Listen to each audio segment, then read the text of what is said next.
Hey YouTube, this is the Lone Pantheist. I decided to make a new video because I haven't made one in quite some time. There were several topics I want to get into, but this video is probably just going to focus on one, like most of my videos.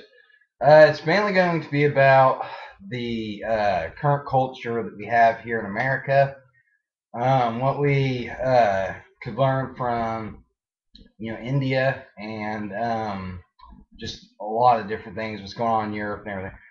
Okay, now I'm going to clarify, this is actually not going to be a spirituality video, this is going to be more of a social video. One of the main things I want people to understand about American culture, and also now probably definitely in Canada, Europe, Brazil, most definitely South Africa, is that, well, they're divided, okay? Now, this may seem like, oh, it's the everyday type division that we face in all these other countries, but the truth is that it's divided in a very simplistic and stupid way. It is divided based basically on skin tone. Okay, and there's in Brazil it's even worse. I mean, they go off into all different types of skin tones that people have, and it's not just white, black, brown, whatever. But it has nothing to do with linguistics. It has nothing to do with culture. It doesn't even have anything to do with religion. Now, religion does play a role. There are a lot of atheists having to fight off Christians and vice versa, always arguing on YouTube, stuff like that. But the truth is, the paramount division in America and even in European Union now is basically race. I mean, you got the whole Muslims and immigrating to Europe, but even that's taken on a racial tone. Or at least a nationalistic type of tone. The problem that I have with this is that people tend to they tend to look at American culture like it's grand, and believe me, there's a lot in America that is it's very good. I mean, I for one, I believe in the First Amendment. I believe in all of them actually. I think that people should have a right to speak their mind. I believe people should have a right to own guns because I do not trust the government to completely do everything to the best of the citizens' knowledge. But the problem is there's always this talk about the Illuminati and the divide and conquer and stuff like that. Now, there's some truth to this, I guess. I wouldn't necessarily say that they're the Illuminati. But the problem that I have with it is that these are very, whoever's, in control, or whoever thinks like this, sociologists tend to, which kind of sucks because that's one of the things that I'm interested in. But the problem with that is you are setting up a culture for failure. You cannot build a culture based on division. Now, in America, we have several racial groups. You have the moderate ones that actually do try to help.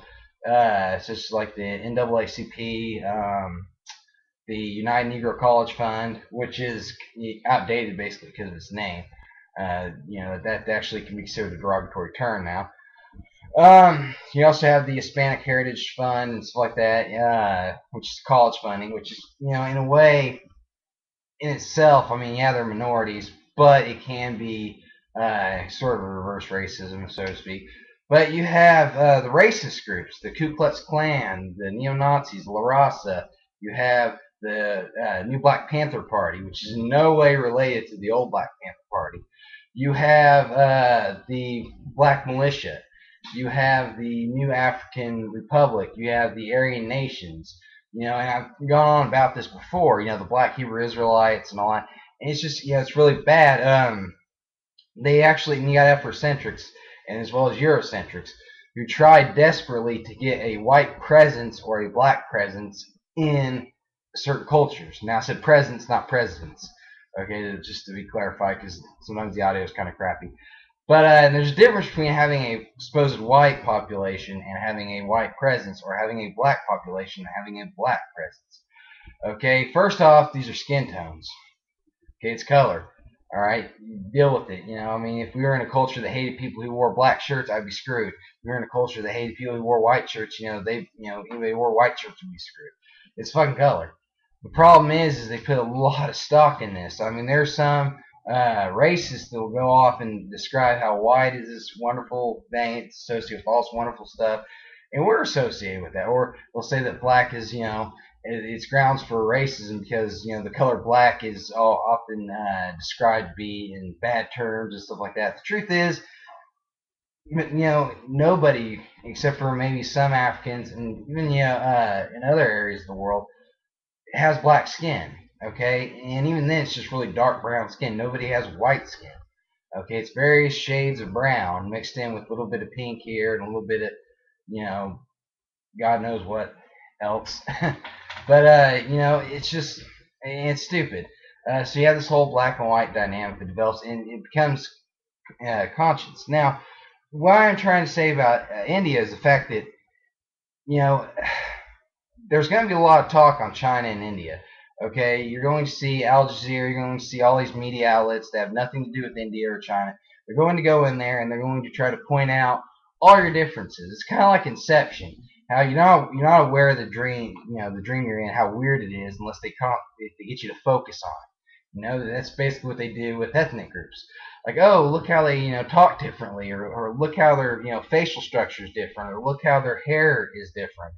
And they'll do that, and they're going to come to, and it's kind of like I mean, I won't say it's like secret governments trying to come in there and divide and conquer, but it does seem like they'll focus on it. The reason why is because in China you have 1.3 billion people, India has 1.21 billion people, and both countries are a nuclear power. It doesn't matter how weak your military is. I mean, a billion of any people can do some serious damage, and it's not just in terms of war, but economic structure. It's like that. So seeing over a billion people unified scares the hell out of people. Okay, because there's never been countries in the history of the planet that have ever had that many people. There've always been empires that had a lot of people, but empires are made up uh, with various different groups. The problem is with empires, they do tend to highlight the different groups, kind of like they do in America. But if you study any empires, that causes them to get divided and to basically dissolve and disappear. That could be where America's headed. I wouldn't be a bit surprised by the time that I'm, an elderly gentleman, that America is a failed state. I wouldn't be a bit surprised on that because you can't constantly highlight all the differences and expect people to still be united when it comes time to defend the country or to have because what isn't being American? And people list all these stupid little gay values and stuff like that. Oh, well, it means melting pot sweat. No, what it means to be American is freedom and stuff like that. Freedom to own guns, freedom to speak your mind, freedom of religion, freedom from religion. Okay, that's what being an American is. But the problem is that you have the pseudo-American culture that develops, and it's kind of developing underneath the actual American culture, in which it's like, well, we're a melting pot. There's no such thing as an American. There's white Americans or European Americans or African Americans or Black Americans or Latino Americans. You got all these different divisions. I mean, you got people who split it up down to nationality. Okay, when you do that, it's pretty much there's no value to being an American. It devalues it in a way. Kind of when you're all exclusive about what it means to be black, it kind of devalues people who actually have a very dark skin tone because it's like, well, you're not separate from us. We're just like you because we have one drop of you in us. Even though they look differently and they are unique. That's another thing. Okay, we need to start looking at people who look differently as being unique. This also includes blonde people like myself. Of course, you can't see on the TV or the screen or whatever, because it's a little dark. But yeah, I mean, there's differences that should be embraced, but they should be seen as unique. You should not set a community to them. Okay, there are no white people. There's never been a group calling themselves white people in Europe. There's never been a group calling themselves black people in Africa. There's never a group to call themselves African people or European people. There were Germans, there are Congos, there are the Dinka, there are the Amhara, there are the Italians, the French. I mean, and they're kind of getting muddled with the EU. But there's the Ibo, there's the Yoruba. I mean, these are all distinct people. But they unify a little bit to, create nations like Nigeria and stuff like that. In other states, they don't really unify all that much, and they break apart because, people do have a tendency to really focus on the difference. Now, so that, there's a problem there, that even if you have people who have the similar skin tone, you're still going to have differences based on culture, based on religion, and it's going to get to the point where they'll still think of themselves as being different races, even if they look similar. Now, there's a whole little thing about everybody who's non-African has a percentage of Neanderthal in them and all that stuff. And that, you can take that how you want, really. I mean, the meaning behind having a Neanderthal DNA or not having Neanderthal DNA is subjective in and of itself. I mean, it doesn't really matter. Okay, Homo sapiens and Neanderthals, I mean, to be honest with you, Homo sapiens are probably more violent, considering there are no Neanderthals anymore. But that doesn't mean that Homo sapiens are, were completely feral and violent. It doesn't mean that the Neanderthals were completely civilized. It doesn't mean the Neanderthals were completely violent. I mean, Neanderthals were violent. They were built to crush, their muscle structure was basically built to crush bones. I mean, they were a very strong yet short people. But they were used to the cold or whatever, because they developed longer in Europe, blah blah blah blah, and they met in the Middle East or whatever, and everybody's mating with them and stuff like that. The truth is, though, is because of European colonization, as well as the Arabs that lived in Africa. Even if the mixing between non-Africans and Africans was very minute, the fact is that an African can have non-African in him and still look African. Therefore, he's spreading, or she is spreading, the Neanderthal DNA around in Africa. So it doesn't matter anymore. Okay, some point in time, you're inevitably going to have Neanderthal. Okay, it's just a fact. I mean, anybody can have it. The study was done that like I said, all non-Africans, but it also included that many African Americans who have Native American or white or any non-African in them, no matter how dark they are, they still have Neanderthal in them. It's just how it is. I have Neanderthal in me. This is all according to science. Someday it could be proven wrong. Oh, well, it turns out we didn't bring with Neanderthals. But like I said, people use that as a base for racism. Okay, scientific racism. Oh, well, that's why we were able to build civilizations, because we mixed in Neanderthal. Or, oh, that's why the white man's so violent, because he has Neanderthal. Okay, the meaning is subjective. Okay, now what I'm trying to get at is, now I'm going to get to India.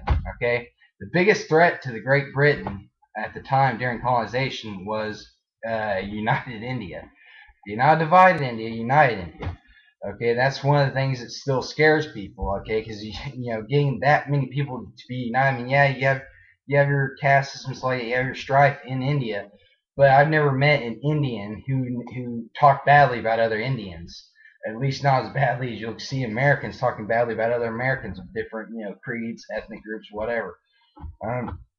And that's the truth. I've met North Indians, I've met South Indians, I've met Indians from Kerala, I've met Christian, Hindu Indians, I've met Muslim Indians. None of them they associate with being Indian first, and that's where I think India succeeds. You have a corrupt government, though, but I mean, at least that's what everyone tells me, and what I've kind of read. I mean, it's not too corrupt in a sense that it could be worse considering your neighbors, but it still is united. Okay. And to be honest with you, the whole caste system and ethnic group divide that you have in India goes away once they leave India. Okay, once you go into like America or whatever, you just become an Indian. You start really socializing with other people who are different caste, ethnic groups, whatever. Which, to be honest with you, happens in India as well. It's just in the rural areas, it tends to be a little more divided. But that division disappears, so you end up becoming more united. So people are freaking out about this. So what do? Well, I mean, some people, it's out of I guess a desire, because Indian culture is interesting. So you're gonna want your Eurocentrics are gonna want a piece of India.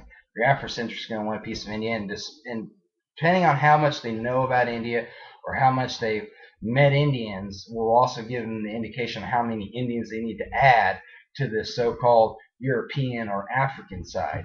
I mean, you get people who say that all Indians are African. You get people who say Dravidians Indians are African. And you can say, no, it's just the tribals. And the truth is, probably because they met Indians who were Dravidian or who are North Indians or South Indians or whatever, and they told them, no, we're not, we're not black, we're not white, we're not African, we're not European, and that pissed them off.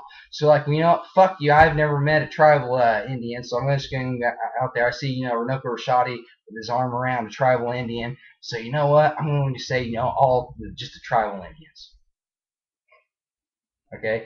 Well, to be honest with you, if you consider Barack Obama to be black, then you would have to consider, at least about 70% of India to be black. But the problem is 90% of India is genetically homogenized. I mean, they've been mixing for thousands and thousands of years, and there's even new theories coming out that states that India was never 2 or 3 different races. There's always been one race. It's just that the differences in the geographic areas and the environments cause the differences in diversity. You did have invasions, but they were, Muslim invasions, stuff like that. So, I mean, the truth really is the fact that people, they're trying to do this to China, Tibet and all that, which, to be honest with you, Tibet should be its own land. But the truth is they're going to magnify the bad, all the bad in China and India, because China and India is about ready to beat out most of the West. Maybe not America, but definitely Europe, and China will probably beat America, maybe. India it has a chance in this century, but it's definitely going to be, in like the top 3rd place. I mean, before it was, Japan and Germany that America was dealing with. Now it's going to be India and China, and I don't really see this as a bad thing, because, I just don't like, the fact that, Eurocentrics, Afrocentrics, even, there's, I guess, Oriental eccentrics or whatever, constantly try to label India, oh, you're Asian, oh, you're African, oh, you're white, and then if they meet somebody who doesn't meet up to expectations, they start excluding those people, but it's still including parts of India, because the truth is nobody wants to let go of India, all right, because the fact that it has one of the world's oldest civilizations, a culture that's so old that it puts Egypt to shame, and it's still one of the last surviving cultures that's been around for the better half, at least, or better half of 10,000 years, at least 5,000 or 6,000 years.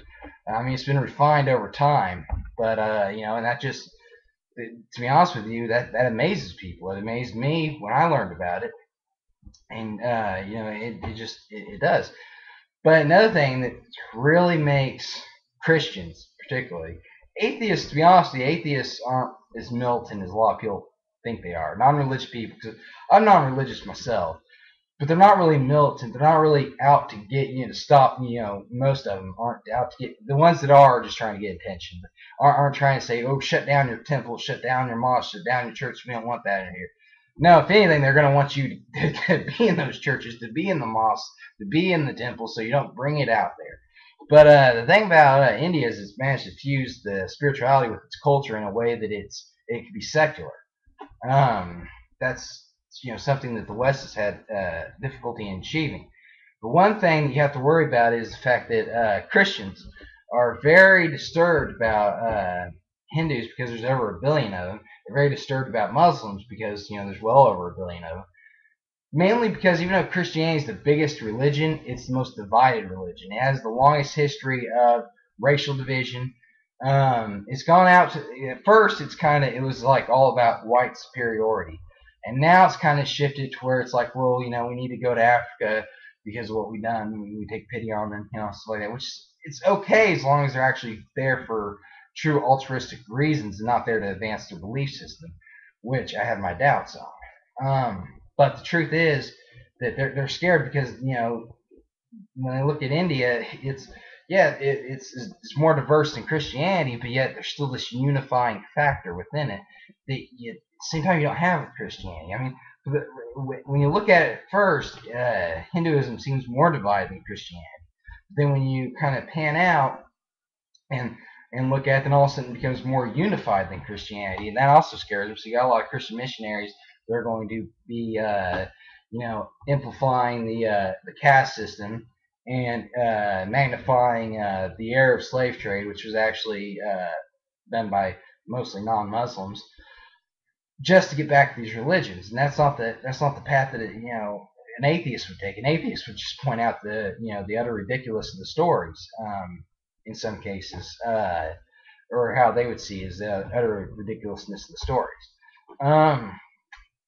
But yeah, so I mean, in America, it's a big divide.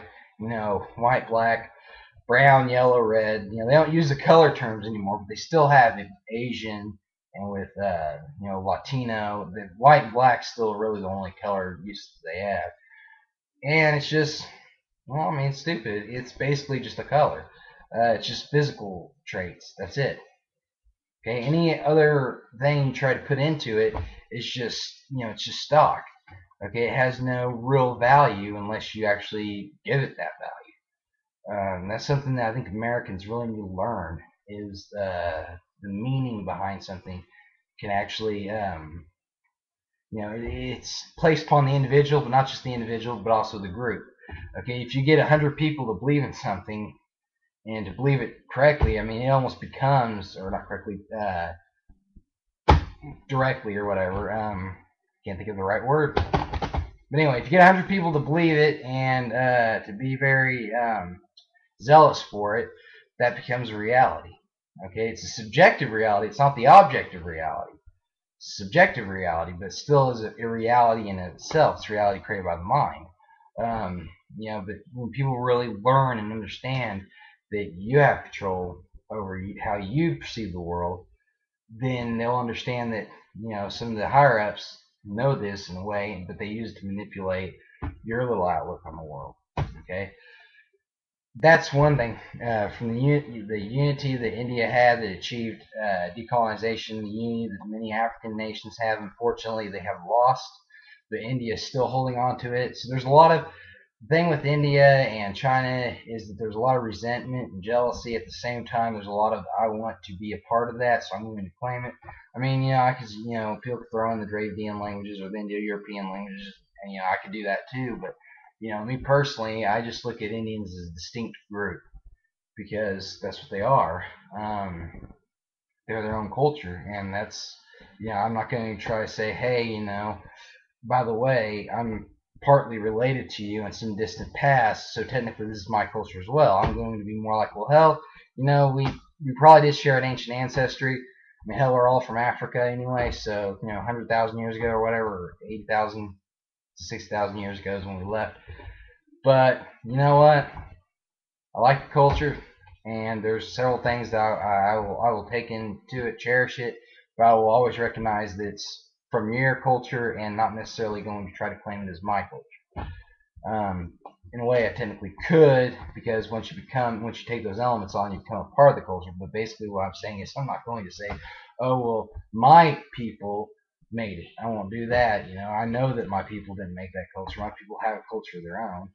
But it's just I'll take it and find it interesting. That's how I roll. I don't have time to try to insert my superiority or try to deal with people who have an inferiority complex, but try to pretend they have a superiority complex. And there are things that America has given to the world that's good, America has given to the world that's bad, but most American people are very genuine people. They've just been bought into a lie that constantly divides and conquers them.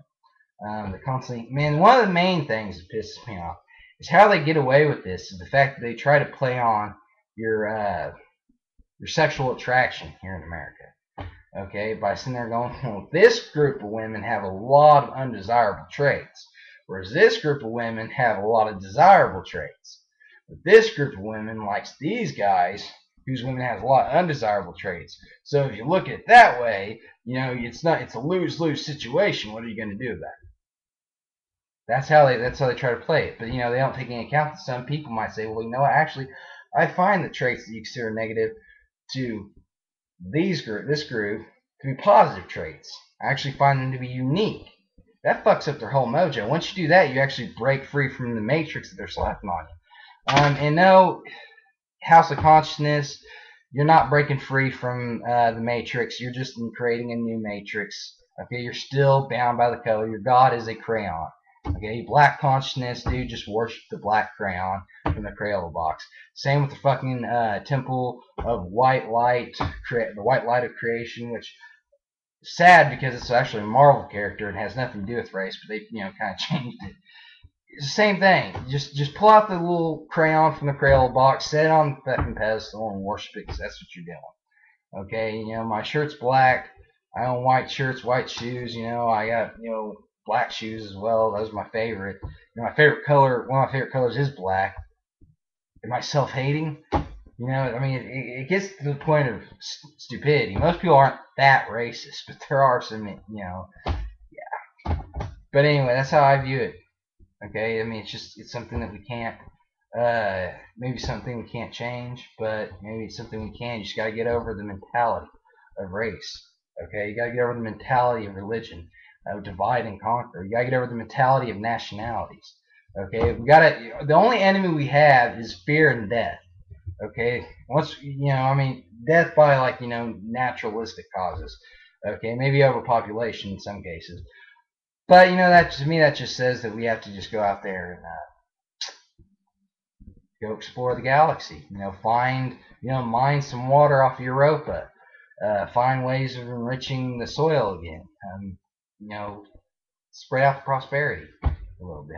It's not that hard, and those are the freaking problems we need to concentrate on, not this stupid pseudo race and colorism and all other shit. Okay, those are the problems we need to concentrate on.